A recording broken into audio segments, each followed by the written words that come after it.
د انعکاس میډیا ګرانو لیدونکو او اوریدونکو سلامونه. هیله ده چې رک روغ او خوشحال به یاست. یو ځل بیا هم د مینه او درد ناول له اومې برخې سره حاضر شو. تمه ده چې دا برخه به هم را سره تر پایه واورئ. ساحل کمپله په سر راکش کړه، په ژړا یې پټ پټ زړه ښه تش کړ، د بېلتون اور یې په زړه کې بل و. دروازه وشړنګېده، زهرا دروازې ته مخ واوړوه. سلطان اکا او ورسره د دوی کاڼي هم راغلې وه. د سر په ښورولو یې ورته وویل دننه راشئ. بیا یې خپل ورور ته غږ کړل. قند لالا عباس اکا دوی راغلل. ساحل د بېلتون له خوبه جټکه وخوړه او ژر پاڅېده. په لستوڼي یې اوښکې وچې کړې او له تورو ویښتو یې جوړه لاسونه تېر کړل. روغبړ یې ورسره وکړ. تر ډېره سره ناست وه او خبره هم ګونګه وه. ماښامه یې وکړه او شپه هم راغله. زهرا شین چای راوړ او په وار سره یې پیالې هم ورته ډکې کړې. دوی هم پیالې ځان ته نږدې کړې او د خپل راتګ په مقصد چمتو شول. ساحل چې کاني لوري ته وکتل، هغې خوله ګوړه ګوړه کوله. بیا یې چې سلطان اکا ته وکتل، هغه هم له شین چایه غړپ وکړه او داسې یې وویل: ساحله، خویندې چې لویې شي باید په وخت یې د واده غم وخوړل شي. کاني هم له چایه ګوټو کړه او نیمه پیاله یې په دواړو لاسو نیولې وه او ویې ویل: کاکا دې رښتیا وایي. ساحل په خبرو کې ورګډ شو. په ځواب کې یې داسې وویل: اکا جانه، په خبره مو پوه شوم، خو اوس یې وخت نه دی. زهرا لا وړه ده، زه نه غواړم په دغه کمکي عمر یې چاته ورکړم. وبخئ. ګوره وراره، ستا مور دې خدای وبخي، هغې په کوچنیوالي کې موږ ته راکړې وه او موږ په خپلو کې سره ګوړه هم ماته کړې وه. منم اکا، خو خلک به وایي پلار یې عصبي و، مور یې د شهادت په خوب ویده شوه، یو یې خور وه، هغه هم د 10 کالو په عمر کې یې ورکړه. د کنې خوا ورته تروه شوه او ویې ویل: ته اوس ولې انې بهانې کوې؟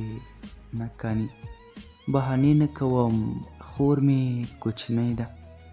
کله چې وخت راغی بیا به زه تاسې ته خبر درکړم.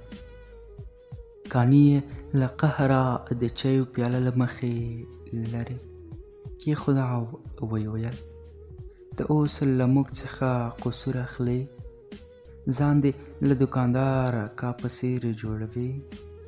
نه کاني، داسې نه ده. ګوره، زه تاسې ته احترام لرم، ما د هغه په څېر مه ګڼئ. هغه ځکه کله چې زما مور بیبي دوکاندار اکا کره په جرګه تللې وه، هغې غوښتل چې د هغه لور د حمید لپاره وغواړي. پوهېږي هغه په ځواب کې څه ویلي وه؟ ښځه او خاوند د پارېدلو په څېر شول ویلې. څه یې ویلي وه؟ هغه دا ویلي وه چې زه به اوس لور د لیوني زوی ته ورکوم. تیږه به ورنه کړم چې خپل سر پرې مات کړي. هغه خو زما مور بیبي وه چې په سرو سترګو یې وژړوله. خو زه داسې نه کوم. هیله کوم اوس دا خبره تر 1 کاله ګونګه وساتئ. که نصیب مو بیا له تاسې زیاته نه ده. په دغه خبره دوی هم غلي شول. شپه تېره شوه. سهار وختي هغوی لاړل. څو اونۍ وروسته هغوی بل ځای کې کوژدنه او واده هم وکړ. دلته زهرا چې د یوې بیبي مور لور وه، د کلي ګاونډ ته ډېره ګرانه وه. په جرګو به ورته خلک تله راتله او زهرا دې ته په تمه وه چې کاش زما د قند هیله زما په ژوندوني د هغې ناوې شي. کلونه تیر شول د ساحل هیله هم د 12 ټولګي په فارغېدو وه. له پاکستانه یې خیخان د واده غوښتو لپاره هم راغله. دلته د هیلې پلار ورته وویل زه غواړم په خپل لور د معلمین هم ووایم. تر هغې تاسې واده غوښتو ته مه راځئ. د هغوی خوله بنده شوه. څو ورځې دوی کرول بیا بیرته پاکستان ته لاړل. ساحل ستړی له ښاره کوره ته راغی.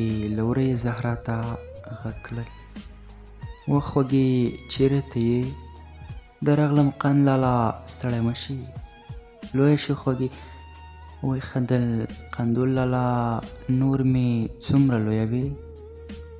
بیا وخندل و خوږې ما ته همغسې کمکۍ ګوډې ښکاري. ښه شکر دی چې کمکۍ درته ښکارم. که لویه ښکاره شمه بیا به مې خلکو ته وری کړي. نه داسې نه ده خورې، خو زه خبر شوم نن بیا کومه ښځه ستا غوښتو ته راغلې وه. هو قند لالا، خو ما ورته ځواب ورکړ. ځواب څنګه ځواب؟ هغه داسې چې تر څو مې قند لالا واده ونه کړي ما چاته نه ورکوي. او وخندل. لیونۍ تا دروغ ولې وویل؟ نه قند لالا دروغ نه دي، همداسې به کېږي. خور او ورور په خبرو کې و چې د وره زنځیر وشړنګېده. ساحل ور خلاص کړ. وړه بصیره وه. په وړه ژبه یې داسې ویل ساحله هله راشه. خور مې ناروغه وه. هغه ډاکټر ته تله. په پوله غوا وهلې. ساحل د هغه په خبره سم پوه نه شو. ورسره بل ورور هم و. له هغه یې وپوښتل و ضمیره څه خبره ده؟ ضمیر وویل موږ ډاکټر ته تلو. په پټي کې غویي په منډه و. هغه په ښکرونو سیاله خور مې اوچته کړه او لرې یې خطا کړه. اخ هله ضمیره راځه چې ورشو. هلته سیال په خلاصو سترګو د ساحل لارې څارلې چې اوس به راشي زما ګلاب به راشي.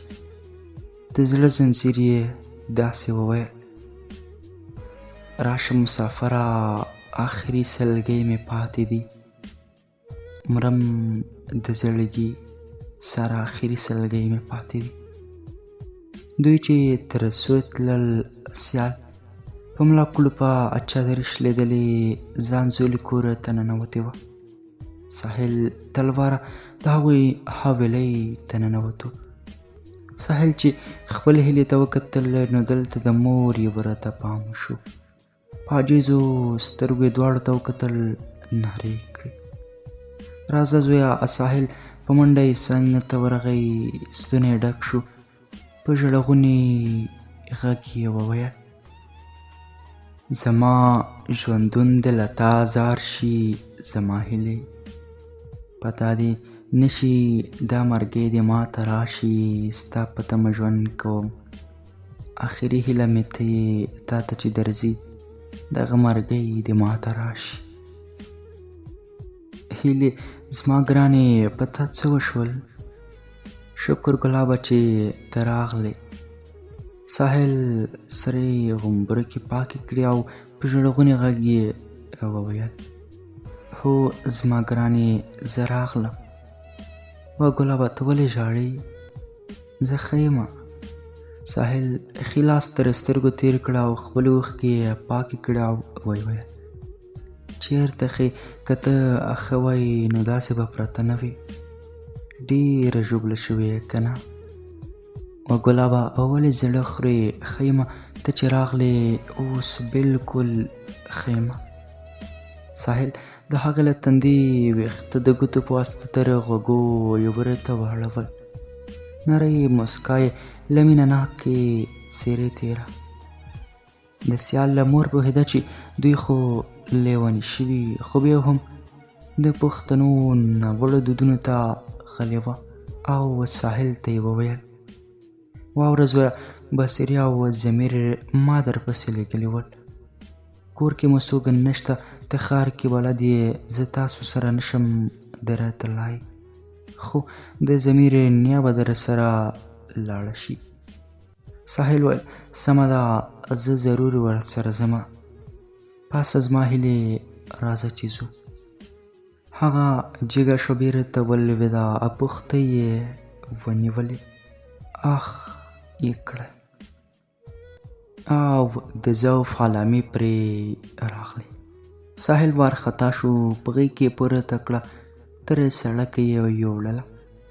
کرولا ډوله موټر راغی او په وروستي سیټ کې کېناستل. ساحل خپل زنګون نږدې کړو او د هیلې سر یې پرې کېښود. له سترګو یې پاڼ اوښکې روانې وې. ساحل د پاڼې په څېر لاس پرې کش کړ او د هغې اوښکې پرې پاکې کړې. په ګیلو کې یې داسې وویل ای جان، مودې تېرې شوې، په بېلتون د اوبو وشوم، دیدن دې راته نصیب شو، هغه هم په داسې حال.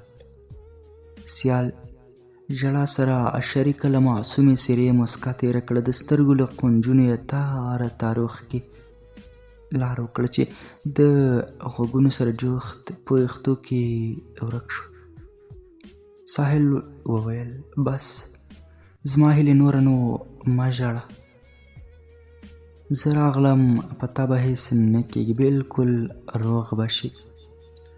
د کمې تر پله واوښتل، بلندغر بازار ته رسېږم. موټر بریک ووهه. موټروان وویل د مازدیګر لمونځ به وکړو. ساحل هم له موټره ښکته شو، لمونځ یې وکړو. بېرته په وخت سره موټر حرکت وکړ. لپ لپ بېهوسو هم ور واوښتل. مخابراتو چوک ته ورسېدل. ځینو ډریورانو چغې وهلې خیوا شیګه. خیوا موټر د ماما پلازې تر څنګ ودرېد. له موټره ښکته شول، سیده د ډاکټر ساحل کلینیک ته ننوتل. ډاکټر وپوښتل د مریض نوم څه دی؟ ساحل ځواب ورکړ ساحل. ډاکټر وویل زما نوم مه اخله، د مریض نوم راته ووایه. خو ساحل که نه؟ د ډاکټر غوږونه وځړېدل. ویل یې ښه وبخه. هغه ورته ټول معاینات ولیکل. دوا سره 1200 روپۍ کېدل. ساحل جیب ته لاس کړ. د 15 ورځو مزدوري یې وه، ټول یې ورته ورکړې. بیرته یې حرکت لپاره ځان چمتو کړ. موټر کې کېناستل او د شپې ناوخته کور ته ورسېدل. د سیال مور او پلار خپلې لورکۍ ته ژر ورته توشکه هواره کړه او ورو ورو هغه پرې وغځېده. مور یې په قربان ویلو سره کمپله هم پرې خوره کړه. پر سر یې لاس ور تېر کړه او ویل لورې اوس څنګه یې؟ ښه یم مورې، خو د ساحل احسان به هېره نه کړم. ساحل د موسک په شکل شونډې کش کړل. 2 قدمه وروسته واخیستل او ویل زه به لاړ شم کوره ته. سیال د سترګو په اشاره مننه ترې وکړه او د سترګو په پټولو سره یې خدای پاماني. پلار او مور یې هم ورته نارې کړل ساحله ښاد شې زویه. ساحل د دواړو شونډو په ټولولو سره بیا هم موسک شو او ولاړ. کور ته چې ورسېده ساحل غږ کړ ای خوږې ډوډۍ راوړه چې وږی یم. قندلاله ستړی مه شي، لویه شه خورکۍ څه دې پاخه کړي، اوس به یې وګورې درته یې راوړم. دسترخوان یې راوړ، خور یې کړ. د حویلۍ دروازه وشلنګېده. ساحل ورغی چې ور یې خلاص کړ. ګوري چې بصیره وه، په وړو لاسو کې د کته غټ دیش نیولی و. ساحل وویل ستړې مه شي ګوډۍ. هغې په وړه ژبه وویل خیر اوسې، دا واخله، خور مې راکړې. ساحل د ډیش سر خلاص کړ، پکې مکروني ول، خوشبو یې کش کړه، مم یې کړه. څومره خوندور بوی لري. وړه یې مسکا وکړه. نور نو شاته یې ونه کتل، په منډو لاړه. ساحل کوټې ته ننوت. خور یې وویل قندلاله څه دې پکې؟ هغې ویل ولې درته وایم چې خوندور شی دی؟ اوهو لالا وښیه راته که نه. نه یې درته ښایم. مه یې ښیه، زه ورځمه چې خپل کتغ راوړمه. ساحل د ډیش سره خلاص کړ، حارسناکه مړۍ ترې جوړه کړه او خولې ته یې برابروله. چې زهره بیرته د ترشا یې ورو ورو راغله او مړۍ یې ترې کش کړه او خپلې خولې ته یې واچوله. ساحل تندی ترېو کړ، بیرته یې په کښ وخندل او ویې ویل: زما خوږې، ته خو ما نه یو قدم مخکې تللې. زهرا هم له خندا شنه وه. خور او ورور له خوړو وروسته ویده شول. سهار وختي ساحل لاړ خپل کاره ته او ماښام چې راغی د خپلې خورکۍ یې بیا وپوښتل: خورې څوک خو به نه وه راغلي؟ نه وروره، ولې قندوله راباندې تنګ شوی خو به نه یې؟ ویې خندل: نه خوږې، همداسې مې وپوښتل. سمه ده وروره، زه درته ډوډۍ تیاره کړم. نه خورې، زه ستړی یم، غواړم ویده شم. شپه تېره شوه، په سبا یې بیرته ښار ته لاړ. 12 بجې وې چې سیال دوی کره راغله. زهرا ورسره روغبړ وکړ. وروسته یې له هغې وپوښتل: ساحل څنګه دی؟ ګرانو اورېدونکو، دا وه د مینه او درد ناول 8مه برخه. تر بیا راتلونکې برخې تاسې په پاکه او مهربان رب سپارم.